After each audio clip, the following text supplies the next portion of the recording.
Hola chicos, ¿cómo están? Buenas tardes. Bienvenidos a la sesión número 17 del curso Habilidad Verbal.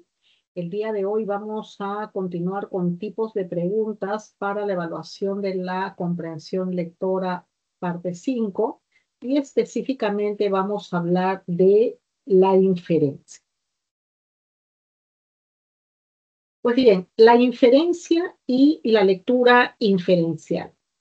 La inferencia como proceso cognitivo permite que la mente humana pueda derivar conclusiones a partir de determinadas informaciones expuestas en el texto.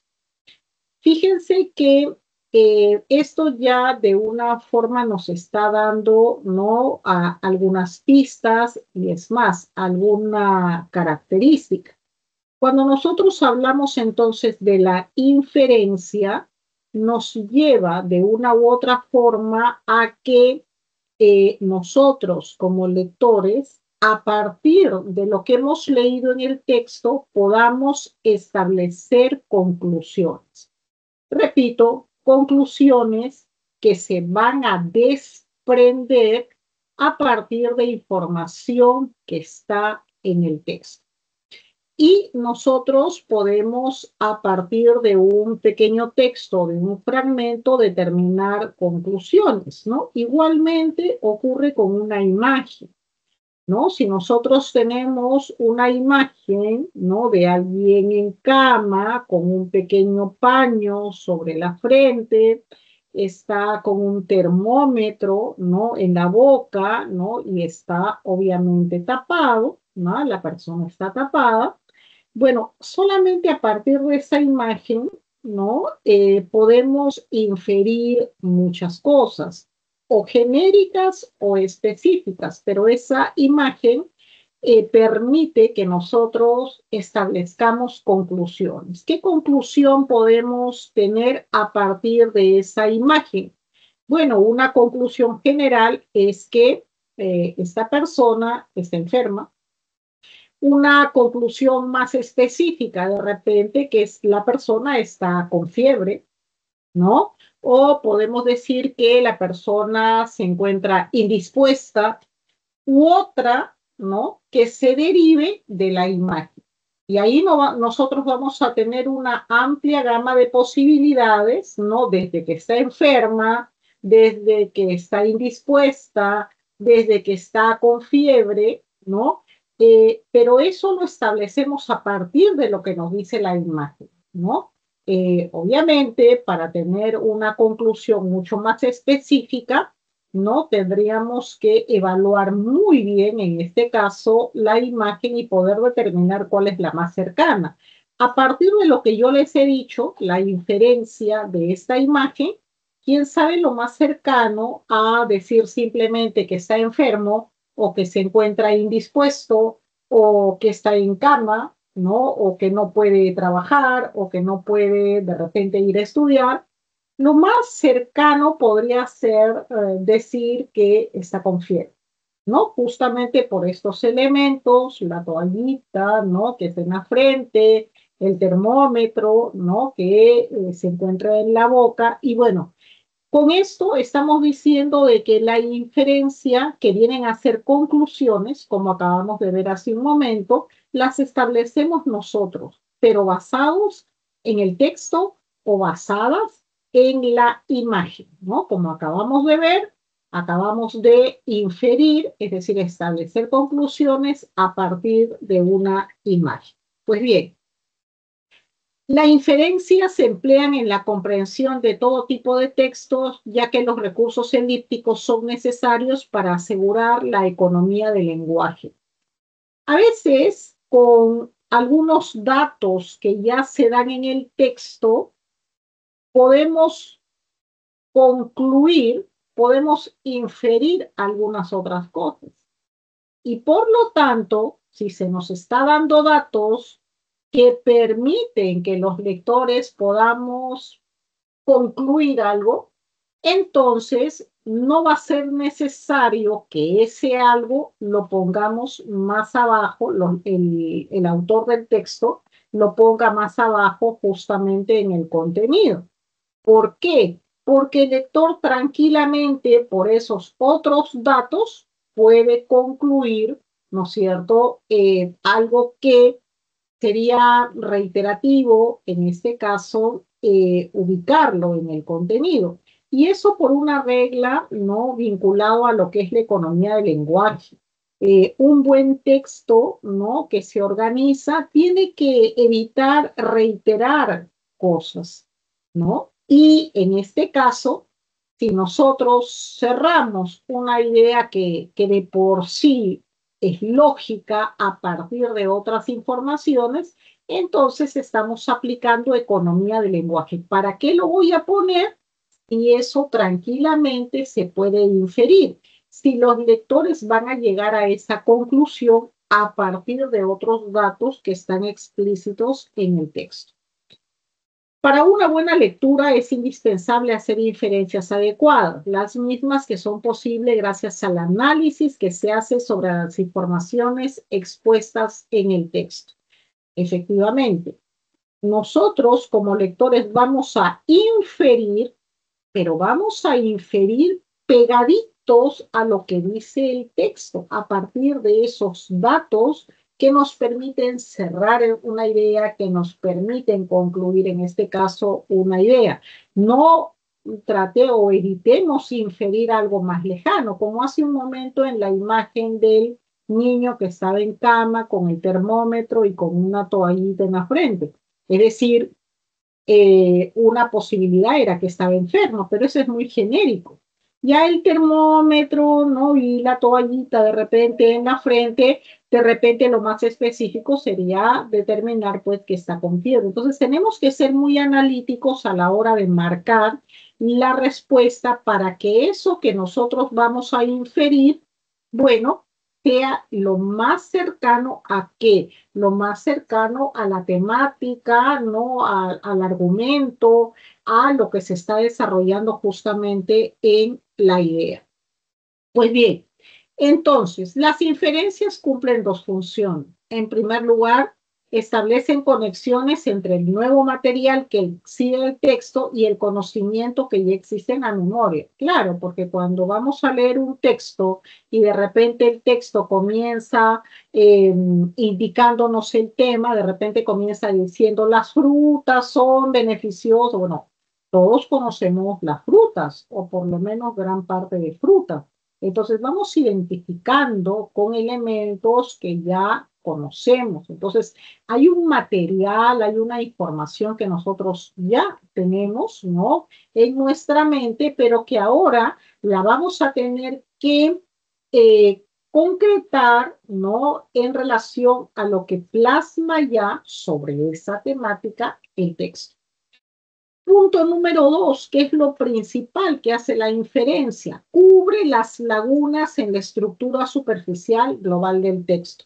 Hace un momento habíamos indicado que una inferencia nos lleva necesariamente a determinar conclusiones, y las conclusiones las vamos a establecer a partir de otros elementos que se dicen en el texto. Las conclusiones no son particulares en función de algo que yo viví como lector o en función de lo que a mí me parece. No, yo establezco conclusiones a partir de otros datos que están explícitos en el texto.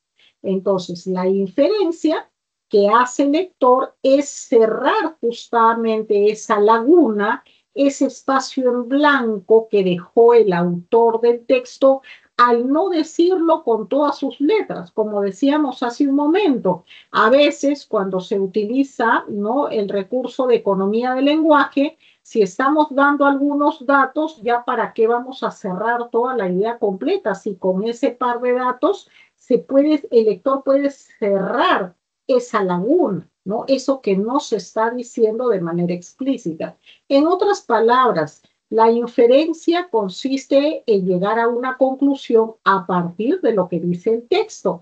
Es decir, la inferencia consiste en hacer explícito lo que está implícito en el texto. Pues bien, vamos a ver entonces la tipología de inferencia. Primera tipología, por el número de premisas. Tenemos ahí la inferencia directa. Consiste en desencadenar una conclusión sobre la base de un solo enunciado. Por ejemplo, decimos, el Barcelona superó en goles al Madrid. Entonces, solamente a partir de esa información que está explícita en el texto, yo hago una inferencia directa. El Barcelona ganó el encuentro de fútbol, ¿no? Entonces, ustedes podrán decir, no, pero es lo mismo. No, no es lo mismo. Cuando nos dicen Barcelona superó en goles al Real Madrid, no es lo mismo que decir el Barcelona ganó el encuentro de fútbol. Es decir, no es lo mismo de manera explícita, es lo mismo quien sabe a nivel de resultado.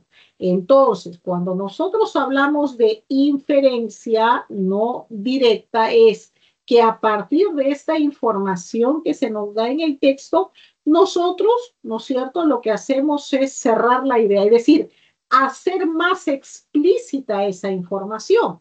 Claro, ustedes dirán, pero profesora, si están diciendo que superó en goles al Real Madrid, se supone que ganó. Efectivamente, se supone, pero arriba, ¿no? No se está diciendo de manera explícita, se está diciendo entre líneas, ¿no?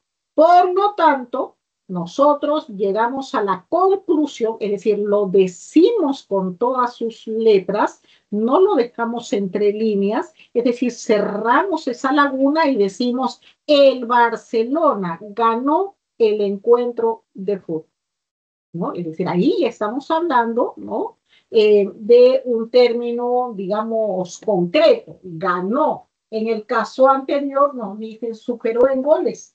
Claro, superó en goles es eso, profesora, ganó. Claro, pero no nos está diciendo, repito, eso que es sustancial, ¿no? Que en este caso sería ganó. Entonces, ahí estamos llegando a una conclusión a partir de un solo enunciado, ¿no? Y bueno, ese procedimiento es bastante sencillo. Vamos a ver igualmente por el número de premisas, pero vamos a ver la inferencia ahora indirecta. Consiste en colegir, colegir es deducir, colegir es inferir, es lo mismo, una conclusión a partir de un análisis de dos o más enunciados.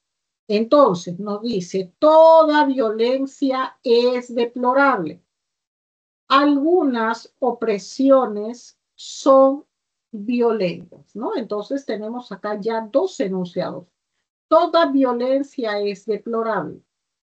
Algunas opresiones son violentas. Entonces, a partir de ahí, nosotros podemos concluir que algunas opresiones son deplorables. Yo llego a esta conclusión teniendo en cuenta los enunciados, ¿no?, que se nos están ubicando previamente, ¿no? Es decir, esta conclusión o esta inferencia se desprende válidamente de lo que se dice de manera explícita en los dos enunciados. Vamos a ver ahora la otra tipología de la inferencia, por el vínculo entre las premisas y la conclusión. Tenemos en primer lugar la inferencia deductiva. Consiste en obtener una conclusión sobre la base de las leyes estrictas de la lógica. Es decir, las premisas garantizan plenamente a la conclusión, ¿no? En este tipo de inferencias, la conclusión ya está contenida, solo que de un modo implícito, en las premisas consideradas en conjunto. Entonces, nos dice el ejemplo, todos los mamíferos son vertebrados. Los perros son mamíferos. En efecto, cerramos la idea, los perros son vertebrados. Cuando nosotros hacemos una inferencia deductiva, Prácticamente la conclusión a la que llegamos, como lo que tenemos acá en el ejemplo, la conclusión es que los perros son vertebrados. Esa conclusión se llega en base al primer enunciado, todos los mamíferos son vertebrados, y el segundo enunciado, los perros son mamíferos. Sin embargo, en este tipo de inferencias deductivas, la conclusión a la que se llega es prácticamente irrefutable, porque ya de alguna manera esta conclusión está en base a una recurrencia lógica y sólida y racional de lo que dicen las premisas. Por lo tanto, la conclusión va a ser certera, la conclusión no va a ser refutable, no va a ser cuestionable. Vamos a ver lo que ocurre en la inferencia inductiva. A diferencia de la deducción, la inducción no es un razonamiento concluyente. Este no es concluyente. Es decir, se pretende solo que las premisas apoyen o justifiquen la conclusión en cierto grado, ¿no? La verdad de las premisas solo hace probable a la conclusión. Ejemplo, el lunes hizo frío y llovió. El martes hizo frío y llovió. Por consiguiente, ¿no? Es decir, siguiendo la línea de lo que nos dice, ¿no? Estos dos enunciados, el miércoles hará frío y lloverá. Entonces, esta conclusión a la que se está llegando acá se desprende, ¿no? Efectivamente, de lo que dicen los enunciados previos. Sin embargo, la conclusión a la que se llega puede ser, como en este caso, refutable. Es decir, no es una verdad irrefutable, no es algo que es cuestionable. Porque si bien el lunes no hizo frío y llovió, el martes hizo frío y llovió, no garantiza que el miércoles ocurra lo mismo. Sin embargo, a nivel de proceso, es decir, si queremos seguir la lógica ahí, ¿no? De esta serie, bueno, sí sería eso, el miércoles hará frío y lloverá. Desde el punto de vista de, digamos, de desarrollo de una serie, está bien, pero esa conclusión a la que se llega es refutable, es cuestionable, por obvias razones. Cosa que no ocurrió en el caso anterior. La inferencia, ¿no? En la inferencia deductiva, ¿no? La conclusión a la que se llega es irrefutable, porque se desprende sólidamente, ¿no? De estos enunciados, ¿no? Que son también sólidos, son lógicos, son racionales, y por lo tanto la conclusión también va en esa línea. Algo que no va a ser cuestionable, algo que no va a ser refutable. Entonces, esa va a ser la diferencia fundamental entre una inferencia deductiva y una inferencia inductiva. Hay que continuar en la lógica en la inferencia inductiva, como en este caso, ¿no? El miércoles hará frío y lloverá, claro, ¿no? Es lo lógico, o sea, yo sigo con esa serie, ¿no? De información que me están dando, pero ya analizando bien esa conclusión como tal, ¿es refutable o es cuestionable? Muy bien, vamos a ir entonces ahora al desarrollo de la separata. Vamos a comenzar en el desarrollo de la separata con el primer texto que tenemos acá. El texto número 1, vamos por favor leyendo y resolviendo texto número 1. Adelante, chicos.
Muy bien, vamos a ver entonces la primera pregunta. Nos dice, la idea principal del texto está relacionada con la...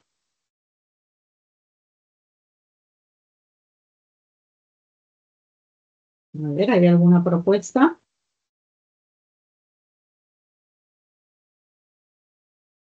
Idea principal, lo central del texto, lo esencial. Alternativa A, supuesta prueba del último teorema de Fermat.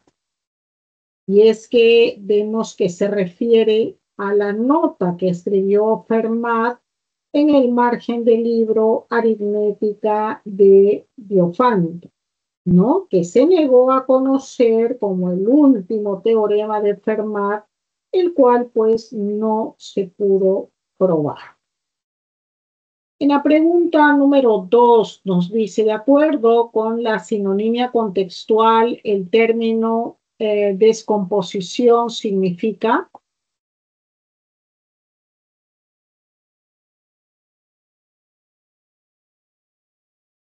La respuesta sería C, separación. El término descomposición tiene el sentido contextual de separación, ¿no? Pues el significado del enunciado no varía, ¿no? La separación de un número cuadrado en dos números cuadrados, ¿no? Por lo tanto, sería alternativa C.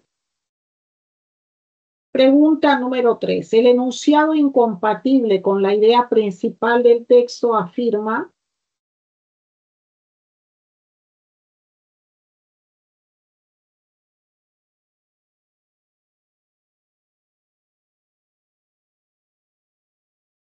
Alternativa C. Las computadoras demostraron el último teorema de Fermat totalmente incompatible, ¿no? El último teorema de Fermat, de acuerdo con la información textual, no ha sido pues todavía resuelto. En la pregunta 4 nos dice, se infiere que el uso de las computadoras para demostrar el último teorema de Fermat. Alternativa A, resulta insuficiente para la solución de este teorema. Y es que literalmente, ¿no? En el texto se sostiene que las computadoras se han atascado, nos dice, ¿no? Que la demostración de este teorema por medios tecnológicos, pues, es imposible. Por eso tenemos alternativa A. Pregunta 5. Si Fermat hubiera probado el teorema que aparece en el libro de Diofanto, entonces, alternativa D de dado. Hubiera solo demostrado por cualquier matemático competente, ¿no? Y es que si Fermat hubiera demostrado este teorema, sería verdadero, ¿no? Y su comprobación, pues, sería factible por cualquier otro matemático, ¿no? Por eso tenemos alternativa D de edad. Muy bien, vamos a ir entonces ahora al siguiente texto. Vamos al texto número 2. Por favor, leemos y resolvemos. Adelante, chicos.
Muy bien, vamos a ver entonces la primera pregunta. Nos dice, se infiere que la mecánica clásica que justifica la variación en el tiempo, la posición de los cuerpos en el espacio, es...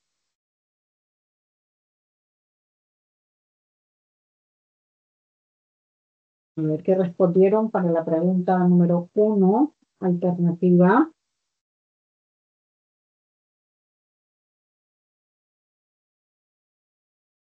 La respuesta sería B de bueno, confuso. Y es que sostener que la mecánica debe describir cómo varía con el tiempo la posición de los cuerpos en el espacio, sin mayor explicación, bueno, carece obviamente de claridad, ¿no? Muy bien. En la pregunta 2 se infiere que en la mecánica los conceptos de posición y espacio.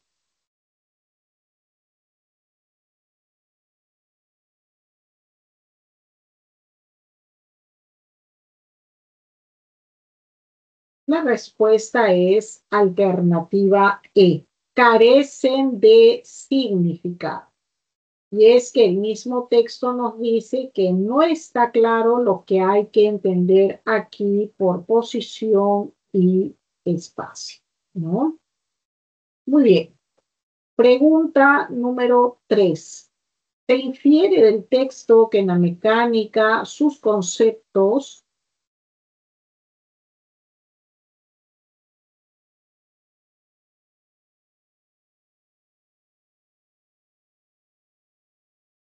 alternativa A son insatisfactorios para describir la trayectoria de un cuerpo.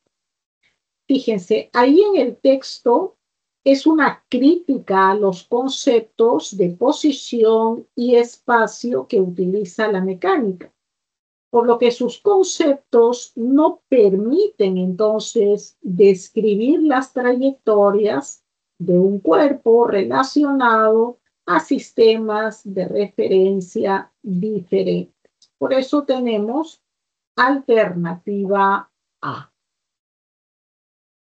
En la pregunta 4 nos dice, la pregunta 4 nos dice, al dejar de caer una piedra sin impulso de un tren en movimiento uniforme, se infiere que el observador en el tren y otro en el terraplén observarán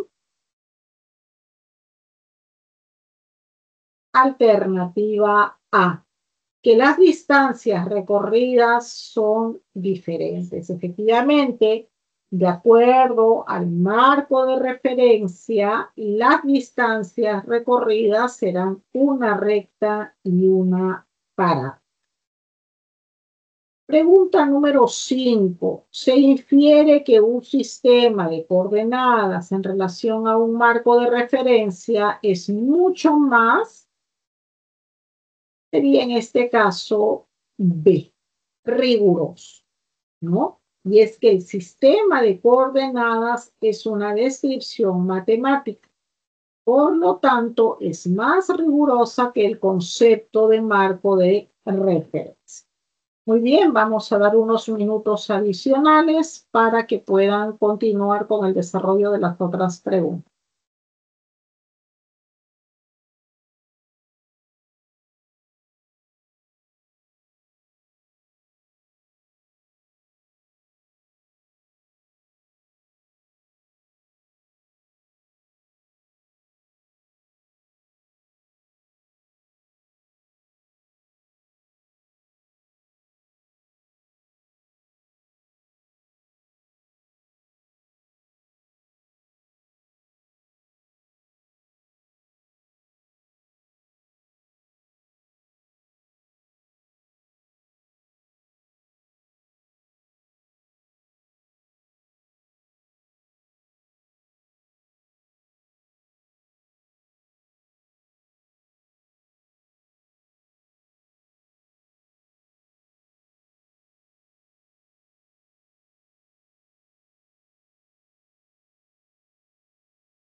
Muy bien, vamos a continuar entonces con las preguntas que faltaban. Pregunta 6.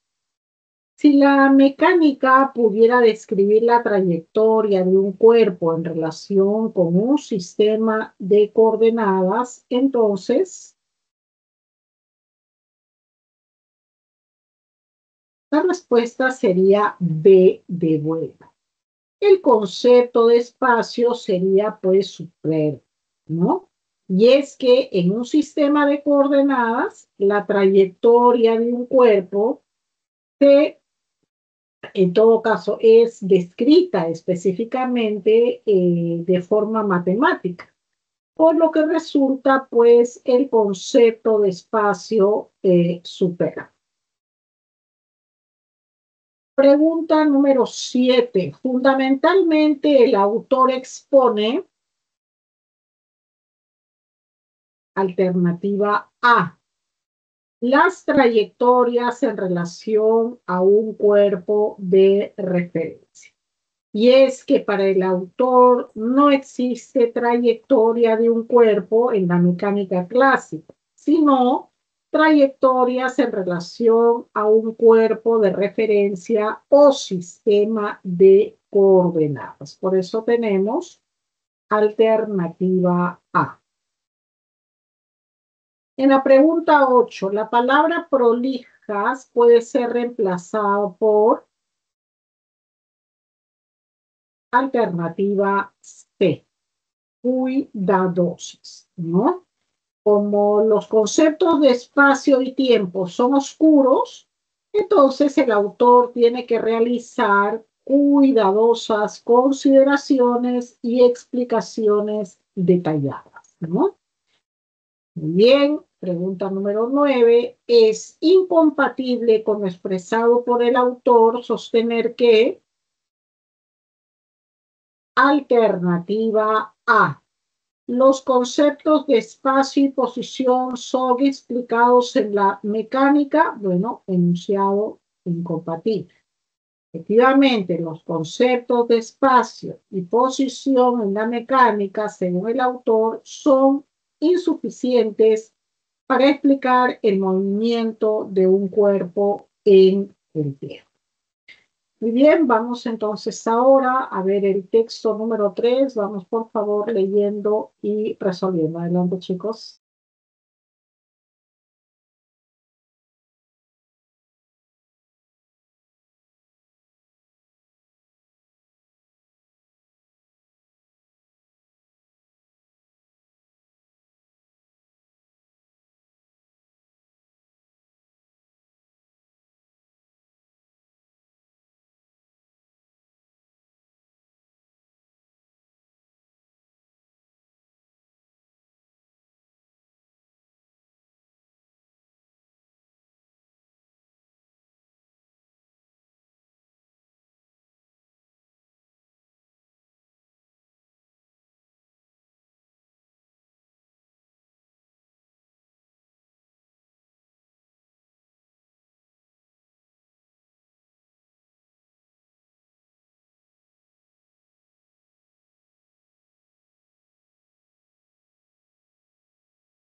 Muy bien, vamos resolviendo este texto. La primera pregunta nos dice, el tema central trata acerca, la respuesta para la pregunta 1 es alternativa A, ¿no? Del conocimiento a priori. En la pregunta 2 nos dice, el significado contextual del término composición es...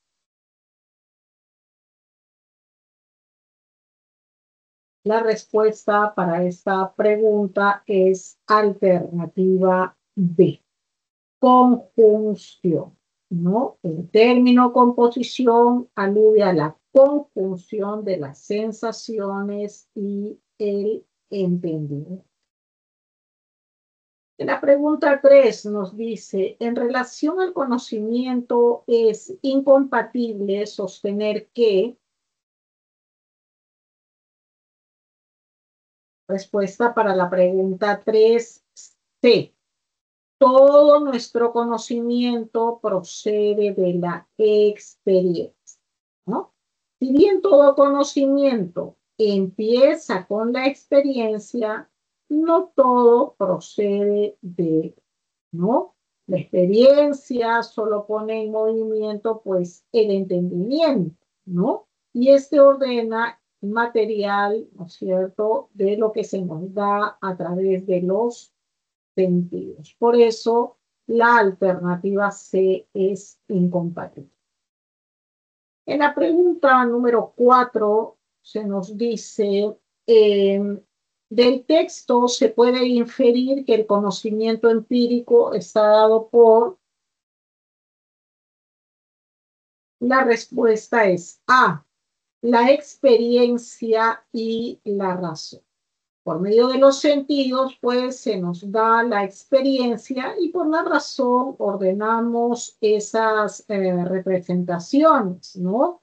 Bueno, conocimiento empírico tiene una composición de lo que finalmente recibimos, ¿no? Mediante las impresiones, ¿no? Y de lo que finalmente nuestra propia facultad de conocer produce. La pregunta 5 nos dice si los sentidos posibilitan las representaciones, no participan del conocimiento empírico, entonces no participaran del conocimiento empírico, entonces alternativa D de dado. El conocimiento solamente sería a priori, ¿no? En ese escenario. Y es que siendo el entendimiento el que ordena las representaciones dadas por los sentidos, y estos no participan del conocimiento empírico, entonces solo nos referimos pues al conocimiento a priori. Muy bien, vamos a continuación al texto 4. Tenemos textos dialécticos. Adelante, chicos.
Muy bien, vamos resolviendo estos textos dialécticos. Primera pregunta nos dice, la idea principal está relacionada con la,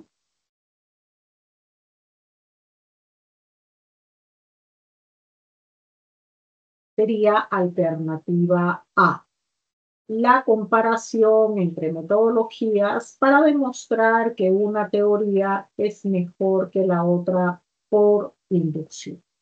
Ahí vemos que el texto A trata sobre el inductivismo no estricto, ¿no? Justificando la teoría a través de los hechos. Y el texto B es una teoría que sí es más probable, ¿no? Pero también está basada en los hechos. Por eso tenemos alternativa A.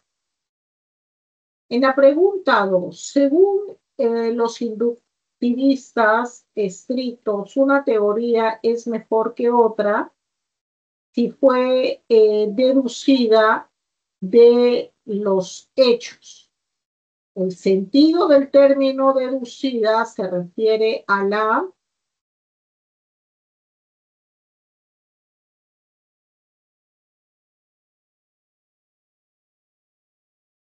sería en este caso alternativa D de dado, a la inducción. Y es que el término deducida hace alusión al concepto de inducción, es decir, pasar de enunciados singulares a enunciados generales.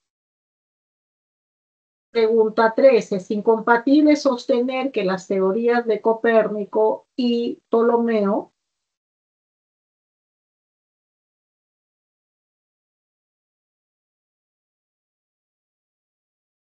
Respuesta para la pregunta 3 es alternativa B de bueno.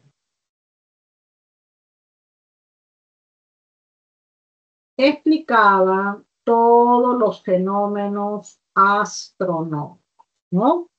Todos los fenómenos astronómicos. Esto obviamente es incompatible, ya que hoy se puede aceptar de manera patente que las dos teorías eran inconsistentes con los hechos observados.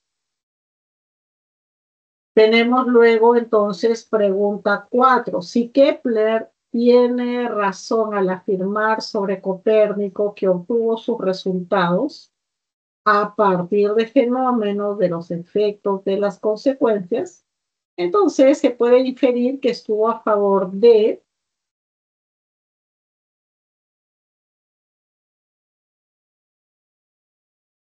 alternativa B de bueno, la inducción. Y es que si los resultados se obtuvieron a partir de los hechos, como sostiene Kepler, entonces pues avalarían la lógica inductiva, ¿no? Por eso tenemos B de bueno. Pregunta 5. Si fuera real la revolución copernicana y que el Sol y no la Tierra fuera el centro de nuestro sistema solar, entonces, alternativa C. De acuerdo a Kepler, pues Copérnico las habría pues deducido, ¿no? Y es que Kepler estaba seguro que Copérnico las había deducido justamente de los hechos en sí. Muy bien, tenemos a continuación entonces Reading One. Por favor, vamos leyendo y comprendiendo el primer texto en inglés. Adelante, chicos.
Muy bien, chicos, vamos a dar entonces las claves de este último texto en inglés. Pregunta 1, casa. Pregunta 2, avión. 3, casa. 4, bueno. Y 5, bueno. Muy bien, chicos, de esta manera estamos cerrando la sesión del día de hoy. Nos estamos encontrando la siguiente semana. Muchas gracias.